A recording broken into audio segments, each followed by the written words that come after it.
हरे कृष्णा कृष्ण कृष्ण हरे हरे, हरे राम राम राम हरे हरे। ओम नमो भगवते वासुदेवाय।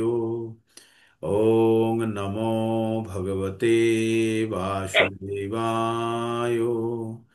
ओम नमो भगवते वासुदेवाय। ॐ अज्ञानतिमिरान्धस्य ज्ञानाञ्जनाशलाकया चक्षुरुन्मिलितं येन तस्मै श्रीगुरुवे नमः। वाह। হরে কৃষ্ণ। তো আপনাদের প্রত্যেক ভক্তকে স্বাগত সকালের এই অনুষ্ঠানে। প্রতিদিনের ন্যায় আমরা ভগবদ গীতা পঠন করব। সময় অত্যন্ত আগেই হয়ে যায় আমাদের ভগবদ গীতা।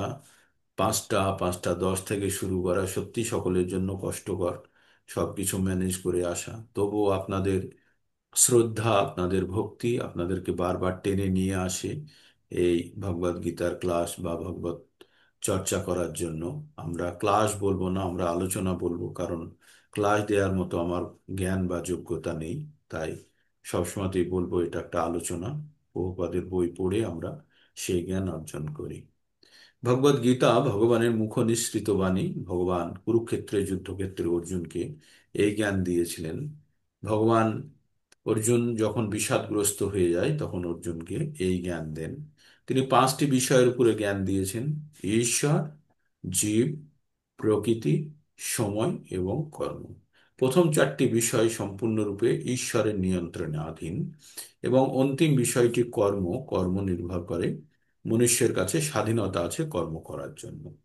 এই কর্মের উপরে নির্ভর করে মানুষের গতি। কর্ম কিভাবে মানুষের গতি নির্ধারণ করে? আমরা যে ধরনের কর্ম করব সেই ধরনের ফল আমাদের কাছে এসে পৌঁছবে।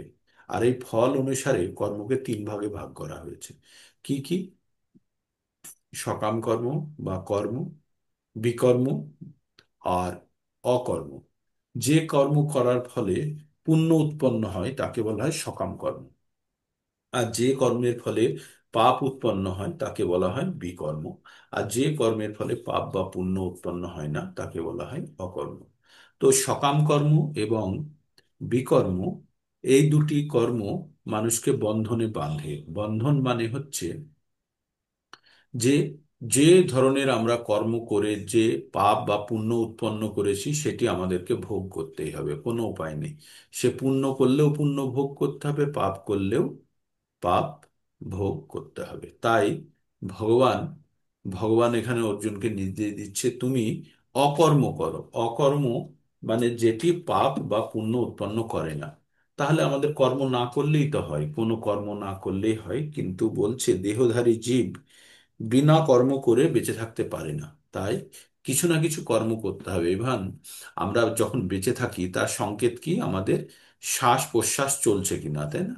তো এই শ্বাস প্রশ্বাস চালানোটাও একটি কর্ম। আর এই শ্বাস প্রশ্বাস চালানোর জন্য আমাদের পাপ বা পুণ্য অর্জন হতে পারে। তাই আমাদেরকে প্রকৃত অর্থে যতক্ষণ না পর্যন্ত আমরা কর্মকে ভগবানের চরণে সমর্পিত করতে পারছি ততক্ষণ পর্যন্ত কিন্তু আমরা পাপ পুণ্যের বন্ধনে আটকে যাচ্ছি। তাই যে কোনো কর্মকে আমরা ভগবানের সেবার উদ্দেশ্য হিসাবে আমরা চালিত করব, তখন সেটি আর পাপ বা পুণ্য বহন করবে না। আমরা যে যে অবস্থাতেই থাকি না কেন, যখন আমরা আমরা যে যে অবস্থাতেই থাকি না কেন, যখন আমরা সেই কর্মটি ভগবানের সেবা বা ভগবানের উদ্দেশ্যে যখন আমরা সেই কর্মটিকে ঘুরিয়ে দেব, তখন কিন্তু আমরা কোনো পাপ বা পুণ্যের বন্ধনে আটকে পড়ব না।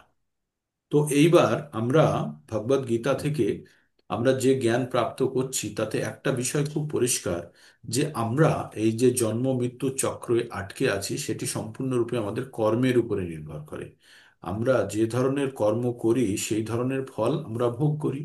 এবার আমরা জন্ম জন্মান্তর ধরে বিভিন্ন ধরনের ভোগের ইচ্ছা আমরা বহন করে চলছি।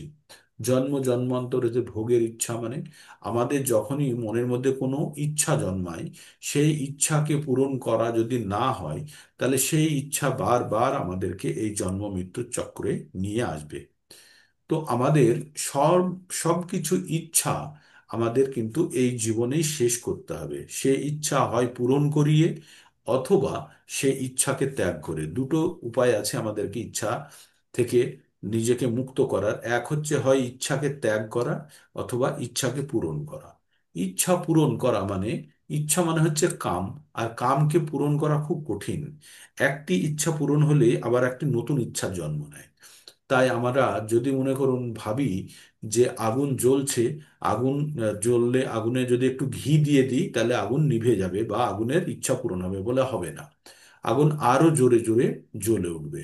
যখন আগুন খুব জোরে জ্বলে, তখন যদি আমরা কাঁচা ডালপালা দিয়ে দিই গাছের, তাহলে আগুনটা নিভে যেতে পারে। কিন্তু আগুনের তেজ যদি অত্যন্ত থাকে, তাহলে ওই ডালপালাগুলোকে শুকিয়ে দিয়ে আরো আগুন তৈরি করে ফেলে, তাই না? যেটা জঙ্গলে দাবানল হয়। আবার দাবানলের কথা আমরা সকালে প্রতিদিন পড়ি, সংসার ও দাবানল নীড় লোক ত্রাণায় কারণ্য ঘন ঘনাত্তম। তো এই সেখানেও আমরা পড়ি যে সংসার রূপী দাবানল, এই দাবানল কিন্তু কখনো মিটবার নয়। এই আগুন কখনো মিটবে না। এই আগুন কখন মিটবে? ত্রাণায় কারণ্য ঘন ঘনাত্তম। যখন বনে যখন আগুন লাগে, তখন সেই আগুন নেভায় কি দিয়ে? ফায়ার ব্রিগেড কখনো আগুন নেভাতে পারে না বনের আগুন। সেই বনের আগুন নেভে যখন মানে বর্ষা হয়, যখন বৃষ্টি শুরু হয় উপর থেকে, তখনই সেই আগুন নেভে। হ্যাঁ, প্রচন্ড পরিমাণে বৃষ্টি হলে তবেই নামে। তো আমাদের সংসারে যে আগুন আছে, সংসারে যে দাবানল, প্রত্যেকটা মুহূর্তে আমরা জ্বলে জ্বলে মরি বিভিন্ন কারণে। সেই আগুন থেকে মুক্তি পাওয়ার উপায় কি? কারুণ্যে ঘন ঘনাত্তম। সেই গুরুর করুণা যদি আমাদের উপরে হয়, গুরুর করুণা বৃষ্টি যদি আমাদের জীবনে নেমে আসে, তবেই সংসার রূপী দাবানল থেকে আমরা মুক্ত হতে পারি। যেমন বনের দাবানলকে মুক্ত করার জন্য বা সেটিকে বন্ধ করার জন্য বৃষ্টির প্রয়োজন হয়, তেমনি আমাদের সংসারে যে আমরা দাবানলের মধ্যে আছি, যে অগ্নির মধ্যে আছি, সর্বদা জ্বলছি, কোনো না কোনো দুঃখ কষ্ট আমাদের সবসময় জ্বালিয়ে রেখেছে। সেই দুঃখ কষ্ট থেকে মুক্ত হতে গেলে আমাদের গুরুর গুরুর অহৈতুকী কৃপা প্রয়োজন, অপ্রতিহত। মানে যে কৃপা, যেমন উপর থেকে বৃষ্টি হলে বর্ষণের সময় কোনো নিয়ন্ত্রণ থাকে না, প্রচুর বৃষ্টি হয়, তেমন গুরুর প্রচুর কৃপা আমাদের প্রয়োজন। ঠিক। তো আমরা আমরা যে এই যে ভৌতিক জীবনে আছি, ভৌতিক জীবনে আমরা প্রত্যেকটা মুহূর্তে তাহলে আমাদেরকে ভাবতে হবে যে আমাদের এই ভৌতিক জীবনে আটকে পড়ার একমাত্র কারণ হচ্ছে আমাদের ভৌতিক ইচ্ছা। আর ইচ্ছাগুলো এই জীবনে যত ইচ্ছা থাকবে, পরবর্তী জীবনে কিন্তু আমরা সব ইচ্ছাগুলোকে বহন করে নিয়ে যাব, এবং ওই ইচ্ছা পূর্তি করার জন্য একটি শরীর পাবো। আর ওই শরীর, যখন আমরা ওই শরীরে প্রবেশ করব, তখন আমাদের শুরু হলো জন্ম, মৃত্যু, জরা, ব্যাধি, আদি আত্মিক, আদি ভৌতিক, আর আদি আহ দৈবিক। দৈবিক। এই 7 প্রকার সমস্যার মধ্যে দিয়ে আমাদের কিন্তু চলতে হবে। তো এই 7 প্রকার সমস্যায় পুনরায় বারবার হচ্ছে। আমরা কতবার মানুষ জন্ম পেয়েছি, বা কতবার আমরা ধরাধামে এই 84 লক্ষ জন্ম কাটিয়ে এসেছি আমরা জানি না। কারণ ভগবান আমাদের যে স্মৃতি দেন এবং বিস্মৃতি দেন এবং জ্ঞান দেন, ভগবান বলছে মত্ত স্মৃতির জ্ঞানং অপহনং চ। আমি জ্ঞান দিই, আমি স্মৃতি দিই, আমি বিস্মৃতি দিই। হ্যাঁ? তো আমরা সেই সমস্ত জীবনের কথা আমরা মনে রাখতে পারিনি। তাই আমরা যদি ভাবি যে এই মনুষ্য জীবন একদম অতি সুন্দর জীবন, খাও, আয়েশ করো, ঘুমিয়ে জীবনটাকে কাটিয়ে দাও, তাহলে সেটা মূর্খের কথা হবে। তারা কখনো প্রকৃত অর্থে জীবনের যে সদ্ব্যবহার করতে পারবে না। আমাদের জীবন সম্বন্ধে বলা হয়েছে যে লব্ধা সুদুর্লভম ইদম বহু সম্ভাবান্তে। অনেক অনেক জীবনের পরে আমরা এই জীবনটি লাভ করেছি। ভাগবতমের 11 ক্যান্টের 9 নম্বর অধ্যায়ের 29 নম্বর শ্লোক এটা। এখানে বলছে লব্ধা সুদুর্লভম ইদম বহু সম্ভাবন্তে মনুষ্যম অর্থদম অনিত্যম অপি ইহ ধীর তৃণং যতেত না পতেত অনুমৃত্যু যাবন নিশ্চয়শয় বিষয় খলু সর্বত্র সৎ। लब्धा सुदुर्लभमिदं बहु सम्भावन्ते मनुष्यामर्थदामनितामपि ह धीरः तूर्णं जटितनापते तनु मृत्यु जावन् নিশ্চয় বিষয় খলু সর্বত্র সাত। বলছে এই মানব জীবন অত্যন্ত দুর্লভ, এবং অনেক জীবনের পরে মানব জীবন পাওয়া গেছে। তাই আর এই জীবন অত্যন্ত সীমিত, একটি নির্দিষ্ট সীমিত। তাই পশুদের মতো এই জীবনকে নষ্ট না করে এই জীবনের প্রকৃত উদ্দেশ্যের জন্য ব্যবহার করা উচিত। তাই বুদ্ধিমান ব্যক্তিরা এই জীবনের চরম প্রাপ্তি হিসাবে, যে আমাদের এই জন্ম মৃত্যুর চক্র থেকে বাইরে বেরোনোর জন্য যে রাস্তাগুলি আছে, সেই রাস্তাগুলি যে কোনো একটিকে আহ অনুসরণ করে জন্ম মৃত্যুর আবদ্ধ থেকে বেরিয়ে যায়। এই জীবনের উদ্দেশ্যই হচ্ছে জন্ম মৃত্যুর চক্র থেকে বেরোনো, তাই না? এই জীবনের উদ্দেশ্যই হচ্ছে জন্ম মৃত্যু থেকে বেরোনো। আপনার যারা অফিসে যান তারা সাইকেল, মোটরসাইকেল, গাড়ি বা বাসে যাতেই যান, যে যন্ত্রে যাচ্ছেন সেই যন্ত্রটিতে বা বাহনটিতে যেতে আপনার ভীষণ ভালো লাগে। তাই বলে সারাদিন যদি আপনি ওই যন্ত্রেই বা বাহনেই যদি ঘুরে বেড়ান, যদি অফিসে না যান, তাহলে কিন্তু ধীরে ধীরে আপনাকে কিছুদিন পরে অফিস থেকে তাড়িয়ে দেবে বা ছাড়িয়ে দেবে, বা আপনি আর অফিসে যেতে পারবেন না। তাই আমাদের জীবনের উদ্দেশ্য, এই শরীরের উদ্দেশ্য হচ্ছে এই আত্মাকে তার গন্তব্যস্থলে পৌঁছে দেওয়া। কিন্তু যখন এই শরীর নিজেই আত্মাকে উপেক্ষা করে নিজের আনন্দের জন্য চেষ্টা করে, যেমনটা গাড়িতে ঘুরতে যদি ভালোবাসে সে অফিসে যেমন পৌঁছতে পারবে না, তেমনি আমরা যখন ইন্দ্রিয় সুখ ভোগের মধ্যে সম্পূর্ণরূপে ডুবে থাকব, তখন কিন্তু আমরা আধ্যাত্মিকতার দিকে সামান্যতম যেতে পারবো না। তাই আমাদের ভৌতিক আসক্তিগুলোকে ধীরে ধীরে ধীরে ধীরে ধীরে আমাদেরকে নিয়ন্ত্রণে আনতে হবে। আর ভৌতিক আসক্তি যখন আমাদের নিয়ন্ত্রণ থেকে আমরা সম্পূর্ণরূপে বর্জন করতে পারবো, তখনই আমরা ভগবানের সেবায় সম্পূর্ণভাবে নিয়োজিত হতে পারবো। আসলে আমাদের এই যে ভৌতিক জীবনে যে আমাদের কাজগুলো আমরা করি কিসের জন্য, আমরা প্রকৃতির দ্বারা গুণ, সেটাই আমরা এখন বর্তমানে পড়ছি 13 নম্বর অধ্যায় পার করে। প্রকৃতি, পুরুষ এবং বিবেকযোগ পড়েছি, সেখানে প্রকৃতি সম্বন্ধে পড়েছি। এবার 14 নম্বর অধ্যায়ে আমরা কি পড়ছি? প্রকৃতির গুণ সমূহ পড়ছি। প্রকৃতির গুণ সমূহের মধ্যে কি আছে, প্রকৃতির কি কি গুণ আছে? তিনটে গুণ আছে, সতোষ, রজস আর তম। এই তিনটে গুণ আমাদেরকে বিভিন্ন কাজ করতে বাধ্য করে। তাই আমরা যখন যে কোনো কাজ করি, তখন সেটি কিন্তু অবশ্যই আমরা গুণের দ্বারা চালিত হই।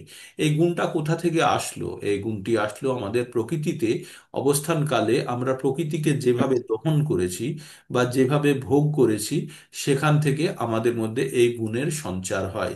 13 নম্বর অধ্যায়ের 22 নম্বর শ্লোকে আমরা পড়েছি, পুরুষাহ প্রকৃতি স্থায়ী ভুঙ্ক্তে প্রকৃতি জান গুণান কারণং গুণ সংগস্য সৎ অসৎ জনি জন্মিষু। বলছে পুরুষহ প্রকৃতি, পুরুষ মানে হচ্ছে যারা প্রকৃতিকে ভোগ করে তারা পুরুষ, নারী বলে নয়। যে প্রকৃতিকে ভোগ করে তারাই পুরুষ। তাহলে আমরা সকলেই নারী পুরুষ বাচ্চা বৃদ্ধ নির্বিশেষে সবাই আমরা প্রকৃতির থেকে আমরা গ্রহণ করি। আমরা তো নিজে কিছু করতে পারি না। যে কোনো জিনিস আমরা পাই সব প্রকৃতির থেকে, হাওয়া থেকে শুরু করে জল, খাদ্য দ্রব্য সব কিছু আমরা প্রকৃতি থেকে সংগ্রহ করি।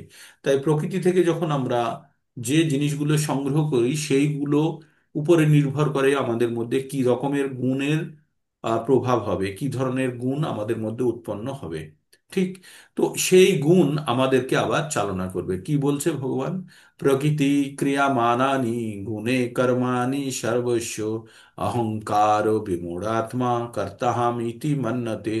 ভগবান বলছেন যে আমি যেটাকে ভাবি অহংকার বশে আমি করেছি আমি করেছি, ভগবান বলছেন সেটা আমরা মোটেই করি না। আমরা প্রকৃতির গুণ দ্বারা চালিত হয়ে ওই কাজটাকে সম্পন্ন করি।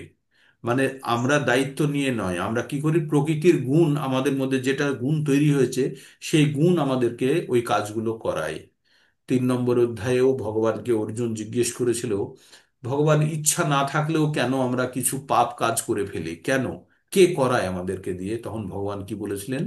অর্জুন এইভাবে জিজ্ঞেস করেছিলেন, অর্জুন উবাচ অথ কেন প্রযুক্ত হয়ং পাপং চরতি পুরুষ অনাচ্ছন্নপি বাষ্ণেয় বলাদপি নিয়োজিত।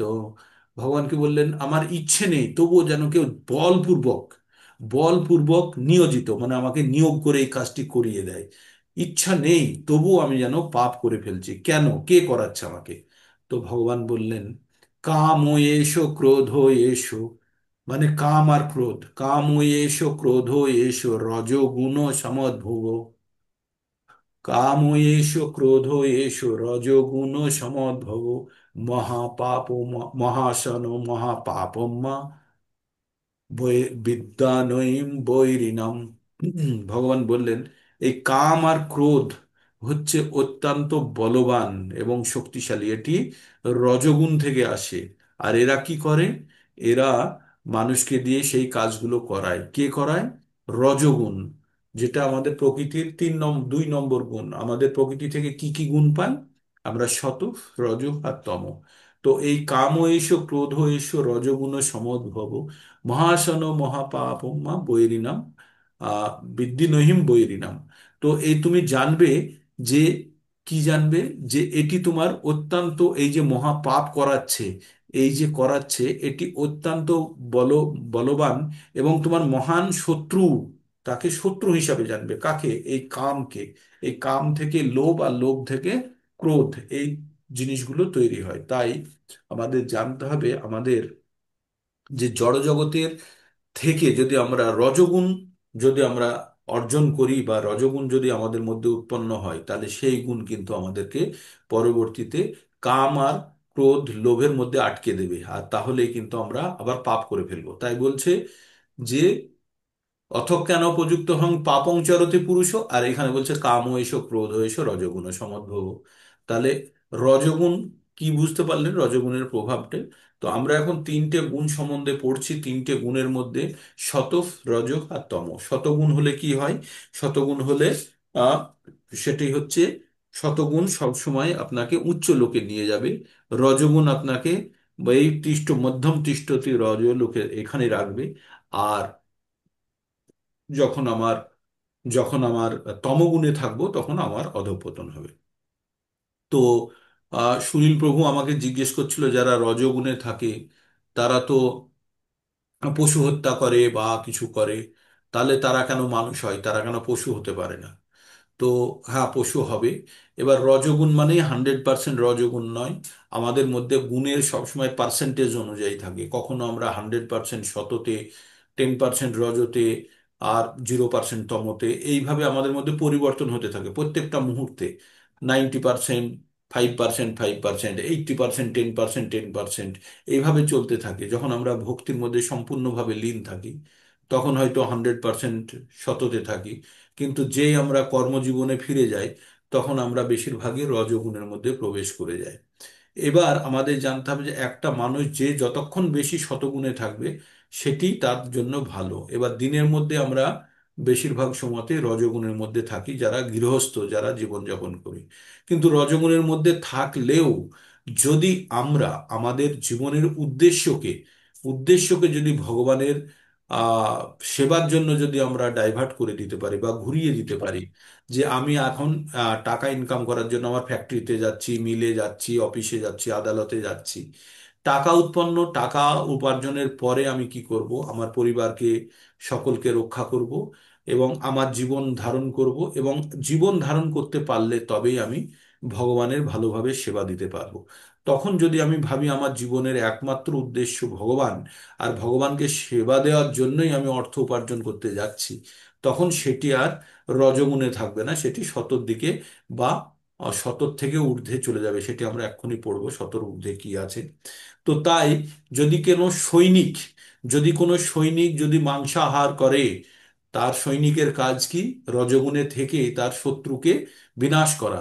আর সে যদি করে থাকে যে তার তার শরীরকে বাঁচিয়ে রাখার জন্য, তার শরীরে বল নির্ধারণ করার জন্য, তার শরীরের মধ্যে তেজ রাখার জন্য, কখনো কখনো হিংসা করার ইচ্ছা তৈরি করার জন্য যদি তার মধ্যে এটি বানিয়ে রাখা হয়, সেটি সেটি কিন্তু সে করছে তার দেশ রক্ষা করার জন্য বা ভগবানের নির্দেশকে পালন করার জন্য। তখন সেটি রজগুণে হলেও সেটি তার জন্য কোনো পাপ অর্জন করবে না। কিন্তু যদি আমরা জিহ্বা স্বাদের জন্য আমরা শুধু শুধু প্রাণীকে হত্যা করি, তখন কিন্তু আমরা সম্পূর্ণভাবে রজগুণে প্রবেশ করলাম। এবং এই রকম রজগুণ থেকে তমগুণের প্রভাবটা বেশি, এবং সেই সমস্ত ক্ষেত্রে তাদের অধঃপতন অনিবার্য। কিন্তু সে যদি নির্দিষ্ট কৃতকর্মের জন্য যদি সে নিযুক্ত থাকে এবং তার শৌর্য, বীর্য, তেজকে বজায় রাখার জন্য যদি তাকে মাংস আহার করতে হয়, আর সেটির জন্য পরম উদ্দেশ্যের জন্য থাকে দেশ সেবা বা ভগবানের সেবাও, এমনকি যে ধর্ম রক্ষার্থেও যদি কাউকে কখনো যদি এরকম ভোজন করতে হয় তার মধ্যে তেজ শক্তি আনার জন্য, তাহলে সেটি কখনো রজগুণের মধ্যে পড়বে না। তবে সেই সমস্ত ক্ষেত্রে যদি উদ্দেশ্য, একটি উদ্দেশ্য, সেটি হচ্ছে ভগবানের সেবা, যদি ভগবানের সেবার উদ্দেশ্য হয়ে থাকে বা দেশ রক্ষা সেবার্থে হয়ে থাকে, তাহলে তখন কিন্তু সেটি সম্পূর্ণরূপে রজতে পড়বে না।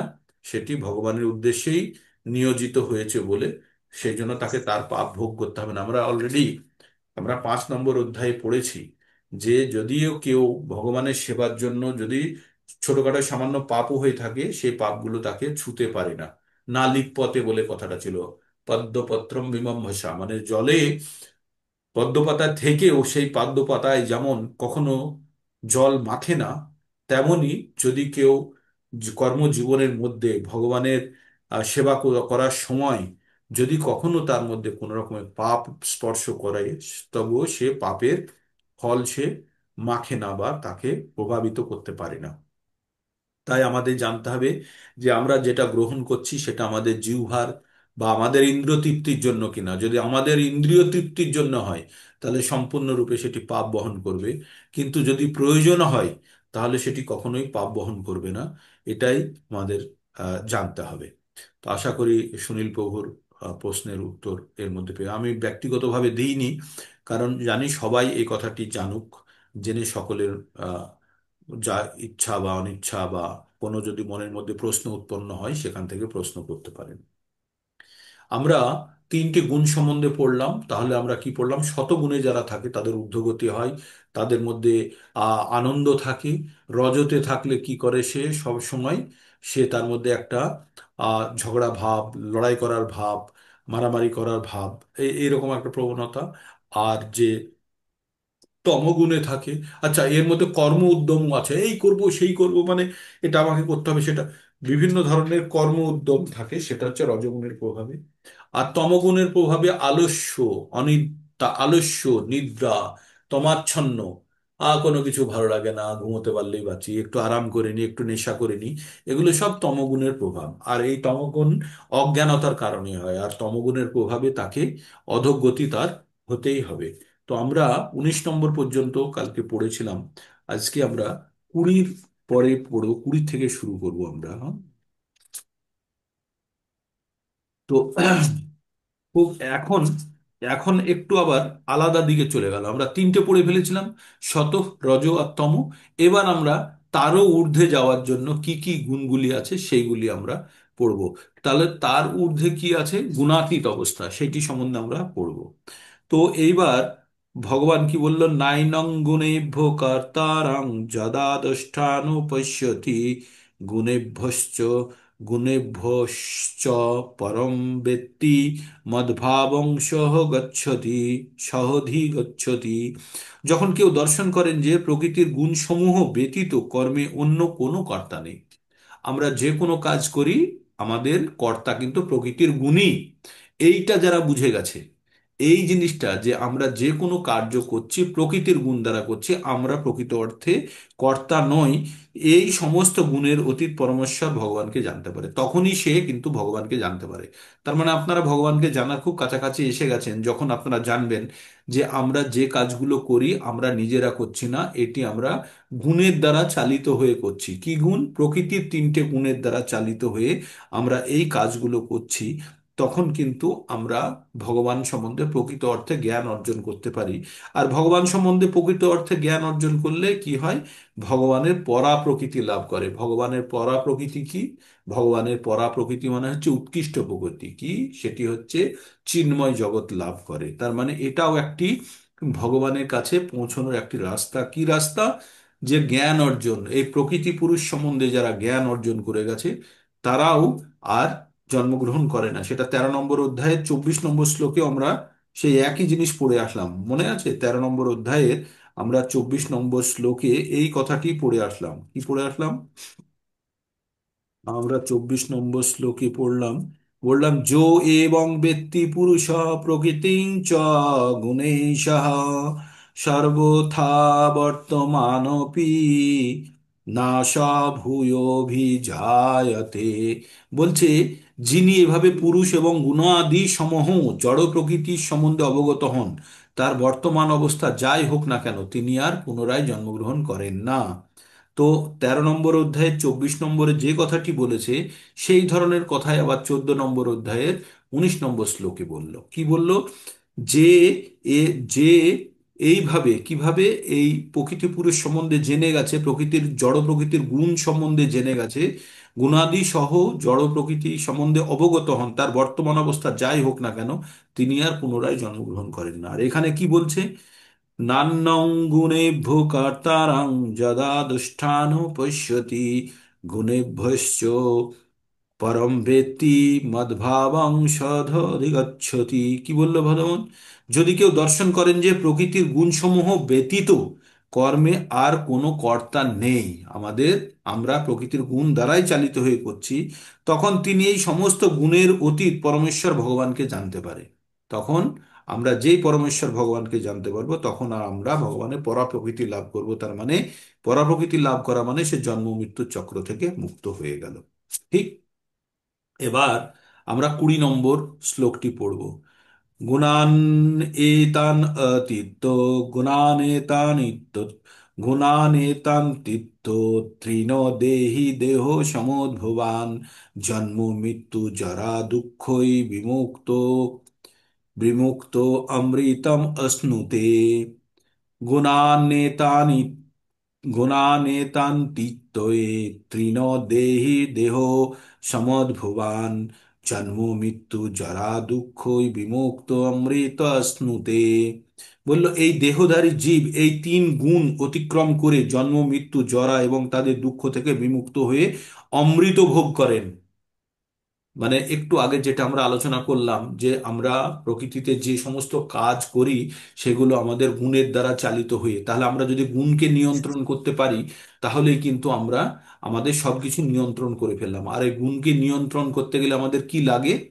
দুটো জিনিস লাগে, একটা হচ্ছে খাদ্যাভ্যাস, আর 2 নম্বর হচ্ছে সঙ্গ। একদম মানে আমাদের টার্গেটের কিন্তু আমরা খুব কাছাকাছি চলে এসেছি, তাই না? আপনাদের এবার বুঝতে হবে যে এখানে কি বলছে, যে দেহধারী জীব এই 3টে গুণকে অতিক্রম করলেই, 3টে গুণকে অতিক্রম করলেই জন্ম মৃত্যু জরা তাদের দুঃখ থেকে বিমুক্ত হয়ে যায়। এই জন্ম মৃত্যু জরা ব্যাধি থেকে মুক্ত হওয়াটা কি? তার মানে পুনরায় জন্মগ্রহণ না করা। পুনরায় জন্মগ্রহণ না করা মানে ভগবানের চিন্ময় দেহ প্রাপ্ত করা। তাহলে তখন তারা কি হচ্ছে? অমৃত অশ্নুতে। অমৃত অশ্নুতে, অশ্নুত মানে ভোগ করা। অমৃত মানে যাতে মৃত হয় না, যারা মৃত হয় না। তাহলে তারা তারা কি করে? তারা ভগবানের পরম ধাম লাভ করে এবং তারা আর জন্ম মৃত্যুর চক্রে আসে না। কখন? যখন সে এই গুণের, 3টে গুণের অতীত, এই 3টে গুণকে অতিক্রম করে। 3টে গুণকে এবার অতিক্রম করতে হবে কি করে? প্রথমে তো আমাদেরকে ছাদের উপরে উঠতে গেলে আমাদের সিঁড়ি দিয়ে উঠতে হবে। এবার সিঁড়ি দিয়ে যখন আমরা উঠবো, তখন শেষ সিঁড়িটি যতক্ষণ না পর্যন্ত না আসছে, ততক্ষণ পর্যন্ত ছাদের উপরে যেতে পারছেন না। তো আমাদের 3টে গুণের মধ্যে শেষ সিঁড়ি হচ্ছে শতগুণ। হ্যাঁ, শেষ সিঁড়িটি হচ্ছে শুদ্ধ শতগুণ। এবার শুদ্ধ শতগুণের উপরে চাপ দিয়ে যখন আমরা আরেকটু উপরের দিকে যাব, তখন কিন্তু আমরা গুণাতীত অবস্থায় পৌঁছবো। তাই গুণাতীত অবস্থায় পৌঁছতে গেলে আমাদের আগে জ্ঞান অর্জন করতে হবে, যে এই 3টে গুণের প্রভাব, গুণের কারণে কি কি হয় আমরা সব জানলাম। এবার জানলাম দেহধারী জীব এই 3টে গুণকে অতিক্রম যদি করে, তাহলে জন্ম মৃত্যু জরা তাদের দুঃখ থেকে মুক্ত হয়ে অমৃত ভোগ করে। অমৃত ভোগ করা মানে হচ্ছে আর মৃত্যুর জীবনে আসে না। এবার অর্জুন জিজ্ঞেস করছে, তাহলে এই যে 3 গুণের কথা অতীত বললেন, তাদের লক্ষণ কি? যারা এই 3 গুণের বাইরে বেরিয়েছে, তাদের মধ্যে কি লক্ষণ দেখে বুঝবো যে তারা 3 গুণ দ্বারা আবদ্ধ নয়? তাই অর্জুন জিজ্ঞেস করছে, অর্জুন উবাচ কৈলিঙ্গে 3 গুণানেতান অতীতো ভবতি প্রভো অতীতো ভবতি প্রভো কিমাচার কথং চৈতান চৈতাং তৃণ গুণাতি বর্ততে। কৈলিঙ্গে তৃণ গুণানেতান অতীতো ভবতি প্রভো কিমাচার কথং চৈতান চৈতাং তৃণ গুণানি গুণান্তি বর্ততে। তো ভগবান এখানে এটা যদি ভেঙে পড়ি তাহলে এরকম হবে, অর্জুন উবাচ কৈলিঙ্গে তিন গুণ এতান, কৈলিঙ্গে তিন গুণান এতান অতীতো ভবতি প্রভো, কিম আচারো কথম চ এতান তৃণ গুণান অতিবর্ততে। অর্জুন জিজ্ঞেস করলেন, হে প্রভু, যিনি এই তিন গুণের অতীত, তিনি কি কি লক্ষণ দ্বারা জ্ঞাত হন? মানে যে কথাটা একটু আগে বলছিলাম, যে যারা এই তিন গুণকে অতিক্রম করেছে তাদের মধ্যে কি কি লক্ষণ দেখা যায়, কি আচরণ, কি রকম আচরণ করে, আর তিনি কেমন ভাবে এই তিনটে গুণকে অতিক্রম করে। যেটা সকলের মনে প্রশ্ন, যে আমরা এই তিনটে গুণকে কিভাবে অতিক্রম করব, আর এই তিনটে গুণের মধ্যে থাকলে তাদের মধ্যে, যারা গুণকে অতিক্রম করেছে তাদের মধ্যে কিরকম পরিবর্তন বা কিরকম আচরণ দেখা যাবে, তাই না? খুব ইন্টারেস্টিং জায়গায় চলে এসেছি আমরা তাহলে। এইবার গুণাতীতের, যারা গুণাতীত আছে তাদের জন্য চারটে শ্লোকের মাধ্যমে এই গুণাতীত অবস্থাকে বর্ণনা করা হচ্ছে। হ্যাঁ, খুব মন দিয়ে শুনবেন এই জায়গাটা, যে আমাদের টার্গেট কি, আমাদের গুণাতীত হতে হবে। গুণাতীত হতে গেলে কি কি লাগবে? প্রকাশং চ প্রবৃত্তিং চ মোহমেব চ পাণ্ডব, নাদেষ্টি প্রবৃত্তানি না নিবত্রান নিবৃত্তানি কাঙ্ক্ষতি, উদাসীনো বদাসীনো গুণার্জো ন বিচলতে, গুণাবর্তন্ত ইত্যং জহবষ্ঠত জহ বতিষ্ঠ জহবতিষ্ঠতি নেঙ্গতে, সম দুঃখ সুখং স্বস্থ সমলোষ্টাস্ম কাঞ্চন, তুল্য প্রিয় অপ্রিয় ধীরস্তত্ব নিন্দা আত্মসংস্তুতি, মানাপমানয় তুল্য অতুল্য মিত্ররিপক্ষয়, সর্বরাম্ভা পরিত্যাগী গুণাতীত স উচ্যতে। খুব সুন্দর। শেষে কি বললো? গুণাতীত উচ্চতে, তাকে গুণাতীত বলা হয়। আবার পড়ি, প্রকাশং চ প্রবৃত্তিম চ মোহমেব চ পাণ্ডব, না দেষ্টি সংপ্রবৃত্তানি না নিবৃত্তান্তি নিবৃত্তানি কাঙ্ক্ষতি, উদাসীনো উদাসীনো গুণর্জো না বিচলতে, গুণাবর্তন্ত ইত্যব্যং জহবতিষ্ঠতি লেঙ্গতে, সম দুঃখ সুখম স্বস্তো সমলোষ্টাস্ম কাঞ্চনঃ, তুল্য প্রিয়া অপ্রিয় ধীরস্তত্তু নিন্দাত্ম সংস্তুতি, মান অপমানয় তুল্য অতুল্য মিত্ররিপক্ষয়, সর্বরাম্ভ পরিত্যাগী গুণাতীত স উচ্যতে। তো এই গুণাতীতের জন্য আমরা চারটে শ্লোক পড়লাম। হ্যাঁ, এই চারটে শ্লোক আমাদের কিন্তু পরবর্তী সানডে লেকচারের জন্য রেডি থাকলো। ঠিক, এই চারটে শ্লোকের মাধ্যমে কি বলছেন? পরমেশ্বর ভগবান বললেন, হে পাণ্ডব, যিনি প্রকাশ, প্রবৃত্তি, মোহ আবির্ভূত হলে দেশ করেন না। প্রবৃত্তি, প্রবৃত্তি মানে কোনো কিছু করার ইচ্ছাকে বলে প্রবৃত্তি, আর নিবৃত্তি মানে হচ্ছে কোনো কিছু না করার ইচ্ছাকে। হ্যাঁ, তাই এখানে সংপ্রবৃত্তানি ও নিবৃত্তানি কাঙ্ক্ষতি, না দেশটি সংপ্রবৃত্তানি না নিবৃত্তানি প্রকাশং চ প্রবৃত্তিং চ মোহময়েব চ পাণ্ডব। কি বলছে?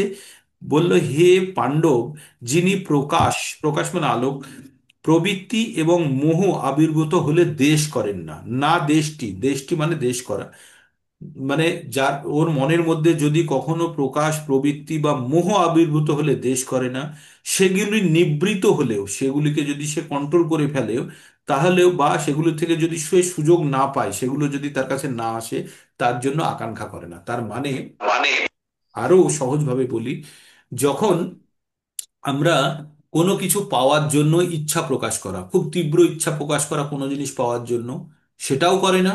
আবার কোনো জিনিস পাওয়ার ইচ্ছা ছিল, সেটি না পেলেও তার মনের মধ্যে কোনো কষ্ট হয় না। মানে কোনো জিনিস পাওয়ার জন্য তার মন বিচলিত হয় না, আবার কোনো জিনিস না পেলে, যেটি পাওয়ার কথা ছিল সেটি না পেলেও তার মন কখনো মানে খারাপ করে না যে আমি পেলাম না। পেলেও কিছু যায় আসে না, না পেলেও কিছু যায় আসে না। তার মানে সম অবস্থা, সম অবস্থা মানে ভালোতে কিছু যায় আসে না, মন্দতেও যায় না, সেই কথাগুলি আবার বলবে। সেগুলি নিবৃত্ত হলেও আকাঙ্ক্ষা করে না, যিনি উদাসীনের মতো অবস্থিত থেকে গুণ সমুদ্রের গুণ সমূহের দ্বারা বিচলিত হন না। আমাদেরকে বিচলিত করে কে? আমাদেরকে বিচলিত করে আমাদের তিনটে গুণের প্রভাব। কিন্তু যে গুণাতীত, যে গুণের ঊর্ধ্বে চলে গেছে, তার কাছে তো গুণই নেই, তাহলে তাকে আর কে বিচলিত করবে? তাই বলছে তিনি কোনো গুণ দ্বারা বিচলিত হন না। আর কি হচ্ছে, তিনি বিচলিত গুণের দ্বারা বিচলিত হন না, তিনি গুণসমূহ স্বীয় কার্যে পবিত্র হয়। তিনি গুণসমূহ স্বীয় কার্যে এভাবে জেনে অবস্থান করেন যে তার দ্বারা চঞ্চলতা প্রাপ্ত হয় না। তার যে প্রয়োজনীয় কাজটা তিনি করেন, কিন্তু সেক্ষেত্রে কাজের ফল তো তার কাছে আসে, নেয়ার কোনো প্রশ্নই নেই। আর সে গুণও তাকে চালিত করতে পারে না, সে কর্তব্য হিসাবে সেই কাজটি স্বীয় কাজে প্রবৃত্ত হয়। আর তারপরে তিনি আত্মস্বরূপে অবস্থিত, সুখ দুঃখ সমভাবা সম্পন্ন। সুখ আর দুঃখ তার কাছে সমান। তার কাছে আর কি বললো, উদাসীন, তারপরে বললো সম দুঃখ সুখ ষষ্ঠ। সে সুখ আর দুঃখে একই রকম অবস্থায় থাকে। সমলোষ্টাশ্ম কাঞ্চন, এই কথাটি একবার আমরা 6 নম্বর অধ্যায়ে পড়েছি। সমলোষ্টাশ্ম কাঞ্চন কোথায় পড়েছি? 6 নম্বর অধ্যায়ে। সম মানে একই প্রকার, লোষ্টাশ্ম মানে মাটির ঢেলা পাথর এবং সোনার টুকরো বা সোনার খণ্ড। তাহলে সোনা, মাটি আর পাথর তার কাছে একই রকম। সে কোনো জিনিস দ্বারা সে বিচলিত বা বিগলিত হয় না। তুল্য প্রিয় অপ্রিয় ধীরস্তত্ত্ব নিন্দাত্মক, সে কোনো জিনিসে, যিনি অপ্রিয় বস্তু এবং প্রিয় বস্তুর প্রতি সমান, যিনি ধৈর্যশীল, নিন্দা স্তুতি মান অপমানে সমভাবা সম্পন্ন। তাকে কেউ অপমান করলো, মান দিল, তাতেও কিছু যায় আসে না। সে নিন্দা এবং স্তুতি, তার যদি কেউ মানে খারাপ কথা বলে তার সম্বন্ধে, তাতেও যেমন তার কিছু যায় আসে না। তার স্তুতি করলেও সে বিগলিত হয় না বা আনন্দিত হয় না, ঠিক আছে? নিন্দা করলেও যেমন তার মন খারাপ করে না, তার স্তুতি করলেও সে, তার কখনো আনন্দ আসে না। যিনি শত্রু এবং মিত্রকে, যে মান অপমানের তুল্য, মিত্র পক্ষয়, মানে শত্রু আর মিত্র তার কাছে এক, তার কাছে শত্রু আর মিত্রের কোনো রকমের বিভেদ নেই, হ্যাঁ, সমভাবাপন্ন সে। আর যিনি সমস্ত প্রকার কর্ম উদ্যোগ, কর্মোদ্যম, মানে নতুন কোনো প্রজেক্ট চালানো, অমুক করা তমুক করা, এই করতে হবে, সেসব সব সে তার থেকে দূর করে বসে আছে, তিনি গুণাতীত অবস্থা। তাকে বলছে, কি বলছে, মান অপমানয় তুল্য অতুল্য, তুল্য তুল্য মিত্র অরিপক্ষয়। মিত্র মানে হচ্ছে বন্ধু, আর অরি মানে হচ্ছে শত্রু। তার কাছে মান অপমান আ সমতুল্য। আর কি হচ্ছে, মিত্র অরিপক্ষয়, মিত্র মানে বন্ধু এবং শত্রু তার কাছে একই রকম। সর্বরাম্ভা পরিত্যাগী, আর নতুন যত ধরনের কাজ আছে সবকিছু সে ত্যাগ করেছে, গুণাতীত সো উচ্যতে, তাকে গুণাতীত অবস্থা বলা হয়। তাহলে এই জায়গাটা খুব গুরুত্বপূর্ণ, আপনাদেরকে জানতে হবে। আবার পড়ি, হে পাণ্ডব, যিনি প্রকাশ প্রবৃত্তি ও মোহ আবির্ভূত হলে দেশ করেন না, সেগুলি নিবৃত্ত হলেও আকাঙ্ক্ষা করেন না, যিনি উদাসীনের মতো অবস্থিত থেকে গুণসমূহের দ্বারা বিচলিত হন না, কিন্তু গুণসমূহ স্বীয় কার্যে প্রবৃত্ত হন, এভাবে জেনে অবস্থান করেন যে তার দ্বারা চঞ্চলতা প্রাপ্ত হন না, তিনি আত্মস্বরূপে অবস্থিত, সুখ দুঃখে সমভাবা সম্পন্ন, মাটির ঢেলা পাথর স্বর্ণ প্রতি সমদৃষ্টি সম্পন্ন, যিনি প্রিয় এবং অপ্রিয় বিষয়ে সমভাবা সম্পন্ন, যিনি শত্রু ও মিত্র উভয়ের প্রতি সমভাবা সম্পন্ন, যিনি সমস্ত কর্মোদ্যম পরিত্যাগ করেন, তাকে গুণাতীত বলা হয়। তো এই গুণাতীতটি অত্যন্ত গুরুত্বপূর্ণ, তাই আপনারা এই 4টে শ্লোক বারবার পঠন করবেন এবং তার বিশ্লেষণটা একটু পঠন করার চেষ্টা করি। অর্জুন 3টি প্রশ্ন করেছিলেন, ভগবান একে একে সেগুলির উত্তর দিচ্ছেন। শ্লোকগুলি শ্রীকৃষ্ণ প্রথমে বলেছিলেন যে গুণাতীত স্তরে অধিষ্ঠিত না হলে ব্যক্তি কারো প্রতি দেশ যুক্ত, কারো কারো প্রতি দেশ যুক্ত নন, বা তিনি কোনো কিছুর আকাঙ্ক্ষা করেন না। কোনো ব্যক্তি যখন অধিষ্ঠিত হয় কিসে, গুণাতীত স্তরে, তখন কারোর প্রতি ও কোনো দেশ নেই, কাউকে ঘৃণাও করে না, কারোর প্রতি ভালোবাসাও নেই তার। তিনি কোনো কিছুর আকাঙ্ক্ষাও করে না, কোনো কিছুর জন্য বিদ্বেষও করে না, আমার এই চাই সেই চাই কোনো কিছুর জন্য হ্যাঙ্কারিং করে না। জীব যখন জড় দেহে আবদ্ধ হয়ে এই জড়জগতে অবস্থান করে, তখন বুঝতে হবে এই জড়জগতের 3টে গুণের কোনো একটি নিয়ন্ত্রণাধীন। যে সে যখন দেহের বন্ধনে মুক্ত হয় তখন সে প্রকৃতির গুণের প্রভাব থেকেও মুক্ত হয়। কিন্তু যতক্ষণ না পর্যন্ত সে দেহের বন্ধন থেকে মুক্ত হচ্ছে পারছে, ততক্ষণ তাকে গুণের প্রভাবের প্রতি উদাসীন থাকতে হবে। ভক্তি যোগে ভগবানের সেবায় তাকে নিযুক্ত হতে হবে, যাতে সে জড় দেহের পরিপ্রেক্ষিতে তার পরিচয়ের কথা আপনা থেকে ভুলে যেতে পারে। এই জায়গাটা খুব গুরুত্বপূর্ণ। আমরা যতক্ষণ জীব ধারণ, দেহ ধারণ করে আছি, ততক্ষণ আমরা কোনো না কোনো গুণের প্রভাবে আমরা থাকবই। তাহলে গুণাতীত অবস্থা, আমরা এই জীবিত অবস্থায় কি করে হব? তো জীবিত অবস্থাতে গুণাতীত হতে গেলে আমাদের কি করতে হবে? আমাদের এই কাজগুলো করতে হবে। কি করতে হবে? দেহের বন্ধন থেকে মুক্ত হতে পারলে, যতক্ষণ না পর্যন্ত সে দেহের বন্ধন থেকে মুক্ত হচ্ছে, ততক্ষণ সে গুণাতীত হতে পারবে না। গুণাতীত হতে পারবে না, কিন্তু ভক্তি যোগে ভগবানের সেবায় যদি কেউ যুক্ত হয়ে যেতে পারে, তাহলে তার জড় দেহের পরিপ্রেক্ষিতে তার পরিচয়ের কথা সে আপনা থেকেই ভুলে যায়। যখন কেউ ভগবানের সেবায় যুক্ত হয়ে যায়, তখন সে তার নিজের অস্তিত্ব ভুলতে থাকে, যে সে একটি জড় দেহ। আর এই দেহর কথা যখন সে ভুলতে শুরু করে, তখন তাকে জড় চেতনা তাকে আর বেশি বিচলিত করতে পারে না। আর সেই চেতনা সে কি করে? ভগবানের ইন্দ্রিয় তর্পণের জন্য কাজ করে। মানে আমাদের যে চেতনাটুকু যেটুকু বেঁচে থাকে তখন, সেটুকু সম্পূর্ণভাবে ভগবানের ইন্দ্রিয় তর্পণের জন্য কাজ করে। আর তখন ইন্দ্রিয় তর্পণ আর নিজের ইন্দ্রিয় তর্পণ তখন কিন্তু নিজে নিজে এমনি থেকেই নষ্ট হয়ে যায়। এই জড় দেহের আর প্রয়োজন নেই, এই জড় দেহের আদেশ পালন করারও কোনো প্রয়োজন নেই। দেহের মধ্যে অবস্থিত প্রকৃতির গুণগুলি কর্ম করে যায়, কিন্তু চিন্ময় সত্তারূপে আত্মা এই সমস্ত কার্যকলাপ থেকে পৃথক। তিনি পৃথক হন কিভাবে? এই দেহটিকে ভোগ করার আকাঙ্ক্ষা করে না, বা অথবা দেহের বন্ধন থেকে মুক্ত হওয়ার আকাঙ্ক্ষাও করে না। এইভাবে তিনি গুণাতীত স্তরে অধিষ্ঠিত হয়ে ভগবত ভক্ত স্বাভাবিকভাবেই মুক্ত হন। জড়া প্রকৃতির গুণের প্রভাব থেকে মুক্ত হওয়ার জন্য তাকে কোনো রকমের চেষ্টা করতে হয় না। যখন সে শতগুণের ঊর্ধ্বে যখন সে চলে যায়, আর তারপরে যদি সে ভগবান ভক্তির চেতনায় যদি সম্পূর্ণভাবে যুক্ত হয়ে ভগবান সেবায় যদি সম্পূর্ণভাবে নিয়োজিত থাকে, তাহলে সে ধীরে ধীরে তার জড়দেহের উপস্থিতি ভুলতে শুরু করে। আর এই জড়দেহের যে প্রয়োজন অপ্রয়োজনগুলো, সেগুলো সে ভাবে সেগুলো তার দৈহিক প্রয়োজন হিসাবে সেগুলো মিটিয়ে নেয়। সেগুলোর জন্য কোনো কিছু আকাঙ্ক্ষা আকাঙ্ক্ষা করে না বা বিদ্বেষ করে না। সেগুলি একটি তার স্বীয় কর্ম, এটি প্রয়োজন হিসাবে তিনি করেন। তার থেকে তিনি আনন্দ লাভও করেন না, দুঃখও তিনি প্রাপ্ত হন না। এই মতো অবস্থায় এইভাবে তিনি গুণাতীত স্তরে অধিষ্ঠিত হয়ে ভগবত ভক্ত স্বাভাবিকভাবে মুক্ত হন। জড় প্রকৃতির গুণের প্রভাব থেকে মুক্ত হওয়ার জন্য তাকে আর কোনো রকম নতুন কোনো চেষ্টা করতে হয় না। পরবর্তী প্রশ্নটি হচ্ছে গুণাতীত স্তরে অধিষ্ঠিত ব্যক্তির আচরণ সম্বন্ধে। জড়জগতের বন্ধনে আবদ্ধ মানুষ দেহ সম্বন্ধীয় তথাকথিত মান সম্মান দ্বারা প্রভাবিত হন, কিন্তু গুণাতীত স্তরে অধিষ্ঠিত মানুষ এই ধরনের মিথ্যা সম্মান বা অসম্মানের দ্বারা প্রভাবিত হন না। যখন মানুষ সত্যিকারের গুণাতীত স্তরে চলে গেছে, তখন তার গায়ে যদি একটা রেনকোট লাগানো থাকে, যখন আপনারা বাইরে বেরোন বৃষ্টির সময় বা কোনো ঝড় বৃষ্টি হচ্ছে, এই অবস্থাতে যদি আমরা রেনকোট আর পায়ে গামবুট নিয়ে যদি যাই, দিয়ে সম্পূর্ণভাবে নিজেকে ঢেকে নিয়ে এবার যখন জলের মধ্যে দিয়ে কাদার মধ্যে হেঁটে গিয়ে বাড়িতে গিয়ে ওই কাপড়গুলো যখন আবার খুলে ফেলি, তখন একটু আমাদের গায়ে কিন্তু কাদা লাগে না। তেমনি যারা গুণাতীত অবস্থায় চলে গেছে, তারা নিজের উপরে সুন্দরভাবে একটা আবরণ তৈরি করেছে। কিসের? অনিচ্ছার আবরণ তৈরি করেছে, যাকে ভেদ করে তার কাছে কোনো কর্মকাণ্ড পৌঁছতে পারে না।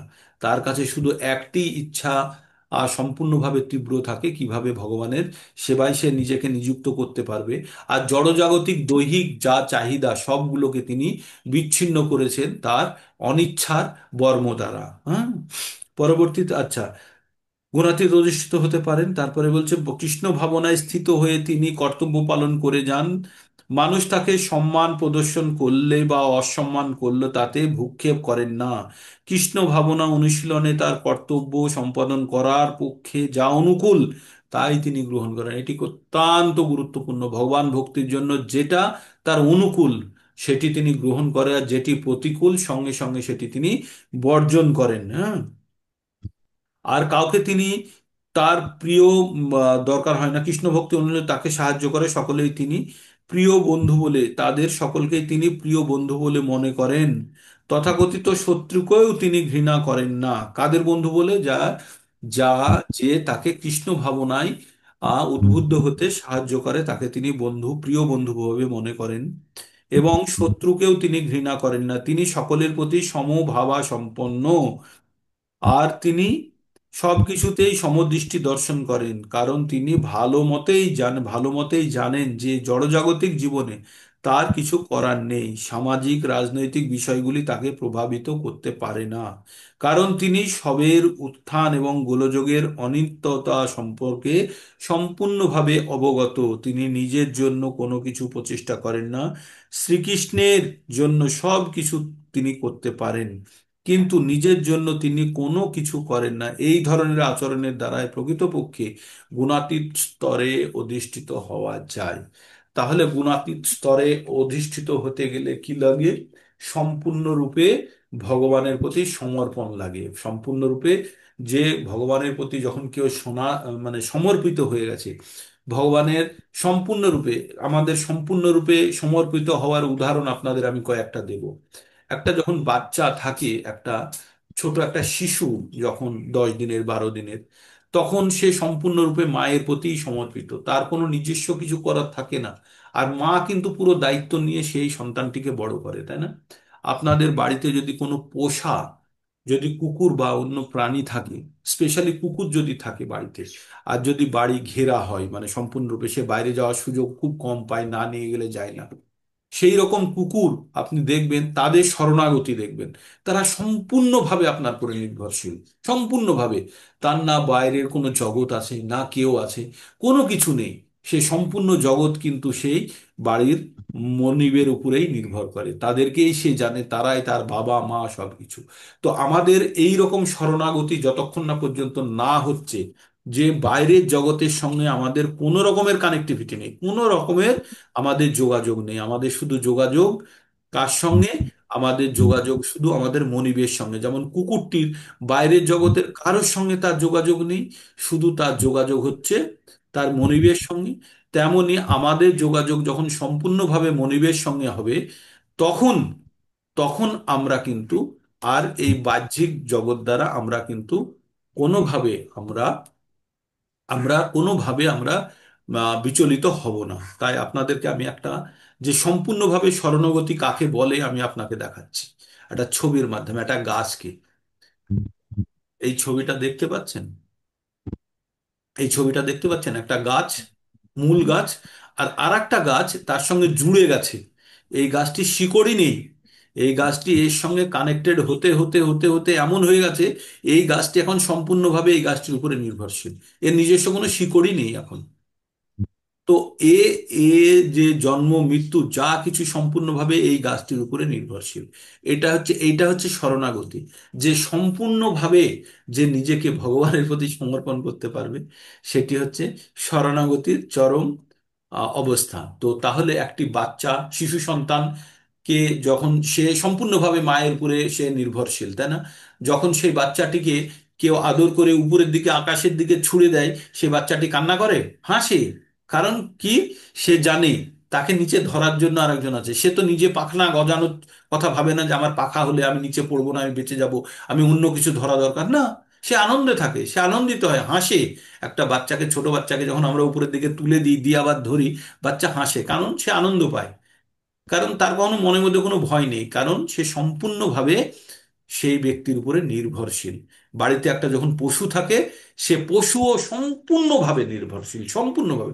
স্পেশালি কুকুর, বাড়ির কুকুর তো সম্পূর্ণভাবে, মানে স্পেশালি আমরা যারা কুকুর বাড়িতে পুষে রেখেছি, তাদের তো মানে আরোই অবস্থা খারাপ। সে রাস্তায় নিচে গিয়ে সে একটা কিছু খেয়ে আসতে পারবে না। সে নিচে টয়লেট করতে গেলে তাকে নিয়ে যেতে হয়, বা বাথরুমে গিয়ে সে টয়লেট করে। তো এই হচ্ছে তার মানে তার মানে সমর্পণ। সে সম্পূর্ণভাবে, সম্পূর্ণভাবে আর কোনো জগৎ নেই তার, সম্পূর্ণভাবে সে মনিবের উপরে নির্ভরশীল। তো আমরা গুণাতীত অবস্থাতে যেতে পারি। আমাদের যে সমস্ত, কুকুরের মধ্যে কি, তার মধ্যে কি গুণগুলো নেই? গুণগুলো আছে, কিন্তু সে সম্পূর্ণ গুণগুলোকে বর্জন করে সে মনিবের প্রতি সে আসক্তি বা নির্ভরশীলতা দেখিয়েছে। তাই এমনই আমরা যখন আমাদের মধ্যে গুণগুলি থাকা সত্ত্বেও আমরা যখন সম্পূর্ণরূপে ভগবানের সেবায় মগ্ন হয়ে যাব, ভগবান চিন্তায় ছাড়া আর আমাদের কোনো ধরনের বাহ্যিক আকর্ষণের জায়গা থাকবে না, তখনই সেটা হবে গুণাতীত অবস্থা। আর এই গুণাতীত অবস্থার সমর্পণটা কেমন? সমর্পণটা বলছে, গুণাতীত অবস্থার সমর্পণটা হচ্ছে, এইবার শুনুন সমর্পণটা কেমন বলছে। মাং চ যো বিভি- মাং চ যো অব্যভিচারেণ ভক্তি যোগেন সেবতে সগুণান সমতিক্তাইতান ব্রহ্মভূয়ায় কল্পতে। এইবার ব্রহ্মভূত অবস্থা কাকে বলে? এইবার এই যে তিনটে গুণের ঊর্ধ্বে চলে গিয়ে সম্পূর্ণরূপে যদি কেউ ভগবানের প্রতি সমর্পিত হয়ে থাকে, তাহলে সেটাকে বলছে ব্রহ্মভূত অবস্থা। এবার এইখানে একটা কথা বলা হয়েছে, অব্যভিচারেণ ভক্তি যোগেন সেবতে মাং চ যো ব্যভিচারেণ। বলছে যে আমার প্রতি অব্যভিচারেণ, ব্যভিচার মানে হচ্ছে একাধিক বস্তুতে আসক্তি, একাধিক স্ত্রীদের একাধিক পুরুষে আসক্তি, বা পুরুষের একাধিক স্ত্রীতে আসক্তি। এবার ছোট একটা জিনিস মনে করুন, আপনি স্ত্রী, আপনার যে পুরুষ, আপনার যে হাজবেন্ড, তার যদি অন্য নারীর প্রতি আসক্তি থাকে, তাহলে আপনার কি তার প্রতি ঘৃণা জন্মাবে না ভাব থাকবে? ঘৃণা জন্মাবে তো। বা একটি পুরুষ যদি আপনি জানেন আপনার স্ত্রীর অন্য কারোর প্রতি আসক্তি আছে, তাহলে আপনার কি তার প্রতি ভাব বা ভালোবাসা থাকবে? কম হয়ে যাবে তো। তাই ভগবানও এখানে খুব খুব সংকীর্ণ মানসিকতার পরিচয় দিচ্ছে। যদি বলেন সংকীর্ণ, ভগবান এখানে খুব অর্থোডক্স। ভগবান এখানে খুব আহ ভগবান এখানে খুব নিজেকে খুব ছোট জায়গার মধ্যে রেখেছে, এই বলে যে ভগবান ছাড়া আর কারোর প্রতি আপনার যেন আসক্তি না থাকতে পারে। তাই ভগবান কি বলছেন, মাং চ অব্যভিচারেণ ভক্তি যোগেন সেবতে। শুধু আমার প্রতি ভক্তি করবে। ভগবান এখানে খুব খুব সংরক্ষণশীল। হ্যাঁ, অর্থোডক্স কথার অর্থ হচ্ছে সংরক্ষণশীল। ভগবান তাই বলছে যে শুধু আমার প্রতি, সে যে শুধু আমার প্রতি যুক্ত হয়ে আমার প্রতি যে আকৃষ্ট হয়ে থাকবে, তাকে আমি রক্ষা করবই। কিন্তু যদি আমি ছাড়া আরো কারোর প্রতি যদি আকর্ষণ থাকে, তাহলে তার প্রতি আমার দায়িত্ব নেই। তাই ভগবান বলছে মাং চ যো অব্যভিচারেণ ভক্তি যোগেনা সেবতে সগুণান সমতিত্তাইতান ব্রহ্মভূয়া। তখন সে তার গুণগুলো, সমস্ত গুণগুলো থাকতেও বা ত্যাগ করে সে ব্রহ্মভূত অবস্থা প্রাপ্ত করতে পারে। এখানে মানে কি বলছে, যিনি ঐকান্তিক ঐকান্তিক ও ভক্তিযোগ সহকারে আমার সেবা করে, যিনি প্রকৃতির সমস্ত গুণকে অতিক্রম করে ব্রহ্মভূত স্তরে অধিষ্ঠিত হন। খুব গুরুত্বপূর্ণ এই শ্লোকটি, বারবার ব্যবহার করা হয়। মাং চ যো অব্যভিচারেণ মাং চ যো অব্যভিচারেণ ভক্তি যোগেন সেবতে সগুণান সমতিত্তাইতান ব্রহ্মভূয়ায় কল্পতে। তার মানে আমাদের সবসময় জানতে হবে যে ভগবানকে একটা জায়গাতে রেখে, একমাত্র ঈশ্বর, একমাত্র আরাধ্য, এই রেখে যখন আমরা তার প্রতি যখন আমরা নিজেকে সমর্পণ করব, তখনই কিন্তু সে ব্রহ্মভূত অবস্থায় যেতে পারে। ট্রেনে করে আপনি একজন অন্ধ ব্যক্তিকে আপনি দিল্লি নিয়ে যাচ্ছেন, কলকাতা থেকে ট্রেনে করে একজন অন্ধ ব্যক্তিকে আপনি দিল্লি নিয়ে যাচ্ছেন। তো সেই অন্ধ ব্যক্তি কি সম্পূর্ণরূপে আপনার উপরে নির্ভরশীল, কারণ সে চোখে দেখতে পায় না, সে কিছু জানে না। এবার ট্রেনে যেতে যেতে সে কি হলো, একজনের সঙ্গে পরিচয় হলো, সেও অন্ধ। সে তাকে এবার অন্ধের মধ্যে কথা হচ্ছে, দুজনে কথা বলতে বলতে বলল, ও যে আরেকজন অন্ধ বলল আমার কোনো অসুবিধা নেই, আমি সব নিজে জানি কিভাবে চলতে হয় না চলতে হয় বলে। সে এবার কি করলো, সে যে প্রথম অন্ধটি ছিল, যে একজনের সঙ্গে আপনার সঙ্গে যাচ্ছিল, সে ওই দ্বিতীয় অন্ধর সঙ্গে কথা বলে কিছু জ্ঞান অর্জন করলো। করে সে কি করলো, সে নিজে নিজেই কিছু করার চেষ্টা করছে। সে নিজে নিজেই ওই অন্ধের সাহায্য নিয়ে বাথরুমে যাচ্ছে, অমুক করছে তমুক করছে, নিজেকে সে কিছুটা স্বতন্ত্র করার চেষ্টা করছে। তখন ওর প্রতি আপনার যে একনিষ্ঠ ভাব, যে আপনি ছাড়া ওর কিছু নেই, আপনার যে ইচ্ছাটা ছিল যে ওকে আমাকে রক্ষা করতে হবে, সেই ইচ্ছাটা কম হবে না? হবে না? সে যখন নিজে নিজে থেকেই কিছুটা করতে চেষ্টা করবে, তখন বললো তাহলে ঠিক আছে তুই করে নে, তাহলে তুই করে নে, তাহলে আমার প্রতি তুই সম্পূর্ণরূপে নির্ভরশীল নয়, তাহলে তুই করে নে। তার প্রতিও আপনার কিন্তু দায়িত্ব কর্তব্য কম হয়ে যাবে। তাই ভগবান এখানে বলছে যে সম্পূর্ণভাবে ভগবানের উপরে নির্ভর করে ভগবানের প্রতি সমর্পিত, তাকে রক্ষা করবে ভগবান। অনন্য চিন্তায় অন্তমাম যোজনা পর্যায় উপাসতায় তেষাং নিত্য অভিযুক্তে না যোগক্ষেমম বহামি হাম। 9-22 শ্লোকে ভগবান একই কথা বলেছে, যে অনন্য চিন্তা করছে, যে আমাকে ছাড়া আর কোনো কিছুতে নেই, তাকে আমি রক্ষা করবো না তো কে রক্ষা করবে? তাই না? তো সেই অন্ধকে যাকে আপনি নিয়ে যাচ্ছেন, তা সে যদি একদম আপনার পুরেই নির্ভরশীল থাকে, তাহলে আপনি তাকে কি করবেন? তাকে আপনি ছেড়ে দেবেন না, আপনি সঙ্গে করে নিয়ে যাবেন। তেমনটা হয় যদি একটা বাচ্চাকে নিয়ে আপনি পরীক্ষা সেন্টারে যাচ্ছেন, বাচ্চা কি নিজের মতো বলবে বাবা এই গাড়ি না এই গাড়িতে চলো, এই ওতে চলো? বা একদম সেই বাবার পুরে সম্পূর্ণভাবে নির্ভরশীল। স্ত্রীরাও যেমন স্বামীর সঙ্গে কোনো অজানা জায়গায় বা অচেনা জায়গায় যায়, তখন সে স্বামীর পুরেই নির্ভরশীল থাকে, তাই না? হাজবেন্ডরা কি করে, বাড়িতে এসে রান্না যেটা হয়েছে তাতে দেখে যে বিষ মেশানো আছে কি নাই, সে সম্পূর্ণভাবে স্ত্রীর উপরে নির্ভরশীল, এই জেনে যে সে তাকে সব থেকে ভালো খাদ্যটি উপস্থাপন করবে। তো এইগুলো হচ্ছে শরণাগতি। তো এই ধরনের শরণাগতি, এই ধরনের বিশ্বাসযোগ্যতা যতক্ষণ না পর্যন্ত আমাদের মধ্যে তৈরি হচ্ছে, আর এই বিশ্বাসযোগ্যতাকে কাজে লাগিয়ে যখন সম্পূর্ণভাবে ভগবানের প্রতি আমরা নির্ভরশীল থাকব, তখন সেই অবস্থাকেই বলছে ব্রহ্মভূত অবস্থা। আর এই ব্রহ্মভূত অবস্থা হলে আর সে কিছু ভাবেও না, সে কোনো কিছুর জন্য আকাঙ্ক্ষাও করে না। এটি আবার 18 নম্বর শ্লোকে গিয়ে আমরা 18 নম্বর অধ্যায়ে 54 বা 55 নম্বরে পড়বো। এই একই কথা পড়বো, যে না শোচতি না কাঙ্ক্ষতি ব্রহ্মভূত প্রচ্ছন্নাত্মা, না শোচতি না কাঙ্ক্ষতি মদ্ভক্ত লবতি পরম, শেষেরটুকু আছে, এই আছে 18 নম্বরের 54 নম্বর শ্লোকে সম্ভবত এটি আছে, 18 54। ব্রহ্মভূত প্রসন্নাত্মা না শোচতি না কাঙ্ক্ষতি সম সর্বেষু ভূতেষু মদ্ভক্তি লবতি পরম। তো ব্রহ্মভূত অবস্থায় পৌঁছে গেলে আমরা তখন আর কোনো জিনিস সম্বন্ধে কোনো ভাবনাও নেই, আর আকাঙ্ক্ষাও নেই। তো এটি হচ্ছে সম্পূর্ণরূপে ভগবানের প্রতি সমর্পণের একটি জায়গা। তো এই পর্যন্তই আজকে থাকবে। আর হয়তো দুটো শ্লোক থাকলো, একটা শ্লোক এই রইল। একটাই শ্লোক আছে 27। পড়ে নি, হ্যাঁ, হ্যাঁ, পড়ে নি। পড়িনি। বলো দেখি, শুনি ব্রহ্মণ্য পড়ো দেখি। হি প্রতিষ্ঠাহম অমৃতস্য অব্যয়স্য অব্যয়স্য চ ব্রহ্মণ্য হি প্রতিষ্ঠাহম অমৃতস্য অব্যয়স্য শাশ্বতস্য শাশ্বতস্য ধর্মস্য সুখোষৈ কান্তি কান্তিকস্য চ সুখ সুখস্য ঐকান্তিকস্য চ ব্রহ্মণ্য হি প্রতিষ্ঠাহম অমৃতস্য অব্যয়স্য চ শাশ্বতস্য চ ধর্মস্য সুখস্য ঐকান্তিকস্য চ। তো বললো, আমি নির্বিশেষ ব্রহ্মের প্রতিষ্ঠা এবং আশ্রয়, অব্যয় অমৃতের শাশ্বত ধর্মের ঐকান্তিক সুখের আমি আশ্রয়। মানে ভগবান এন্ড বলে দিল, যে যারা ব্রহ্মভূতে গেলে সে কার আশ্রয়ে যাচ্ছে আর কোথায় যাচ্ছে। ভগবান তাই বললেন, আমি নির্বিশেষ ব্রহ্মের প্রতিষ্ঠা এবং আশ্রয়। নির্বিশেষ ব্রহ্ম মানে যারা নিরাকারের পুজো করে, তারা বলছে তাদেরও আশ্রয় আমি। অব্যয় অমৃত, অব্যয় মানে যার ক্ষয় নেই, অমৃত যার মৃত্যু নেই, শাশ্বত ধর্মের এবং ঐকান্তিক সুখের আমি আশ্রয়।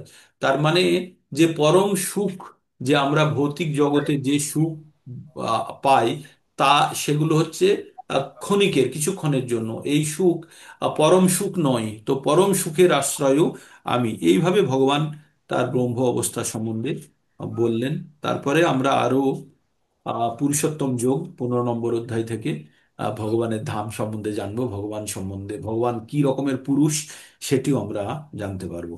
তো এই 14 নম্বর চ্যাপ্টার গুণত্রয় যোগ এখানেই শেষ হলো। অত্যন্ত গুরুত্বপূর্ণ, আর আশা করি আপনারা সবাই আহ আহ উপভোগ করেছেন। হ্যাঁ, খুব গুরুত্বপূর্ণ না, গুণাতীত অবস্থায় যেতে গেলে কি করতে হবে না করতে হবে। তো আপনাদের বলবো যে ধীরে ধীরে হবে। প্রথমে আমাদের শতগুণে পৌঁছতে হবে, তারপরে ক্যামেরা অন করুন, শতগুণের পরে আমাদের কি করতে হবে, শতগুণ থেকে আমাদেরকে বেরিয়ে, ক্যামেরা অন করুন, একটা অ্যাটেন্ডেন্স হয়ে যাক। শতগুণ থেকে আমাদেরকে প্রথমে বেরোতে হবে, আগে শতগুণে পৌঁছতে হবে, তারপরে শতগুণ থেকে বেরোবো। তাহলে আমরা যে রজ এবং তমর মধ্যে যে আচ্ছন্ন থাকি, তার থেকে বেরোতে গেলে প্রথম আমাদের অভ্যাস কি করতে হবে, আমাদের অভ্যাসের প্রথম জায়গাটা কি? প্রথম জায়গাটা প্রতিদিন বলি, প্রথম জায়গাটা কি? আপনাদের শুনে মন খারাপ হয়ে যায়। প্রথম জায়গাটি হচ্ছে আমাদের আহার। আর আহার হতে হবে প্রসাদ, ভগবানকে অর্পিত আহার। আমরা আর নিতে হবে। ভগবানকে অর্পিত আহার যখন আমরা গ্রহণ করব, তখন সেটি হবে সমস্ত প্রকারের পাপ মুক্ত। আর এই আহার গ্রহণের ফলে আমাদের ভিতরে শুদ্ধিকরণ হবে। আর ধীরে ধীরে আমরা কিন্তু শতর মধ্যে প্রবেশ করব, এবং শতর প্রবেশ করার পরে শত গুণের শেষ সিঁড়িটা হচ্ছে, সিঁড়িতে যখন জোরে ধাপ দিয়ে যখন উপরের দিকে চলে যাবেন, তখন কিন্তু আমরা পৌঁছবো গুণাতীত অবস্থা। আর গুণাতীত অবস্থা মানেই আর ভয়ের কোনো জায়গা নেই, আমরা চরম জায়গায় পৌঁছে গেছি।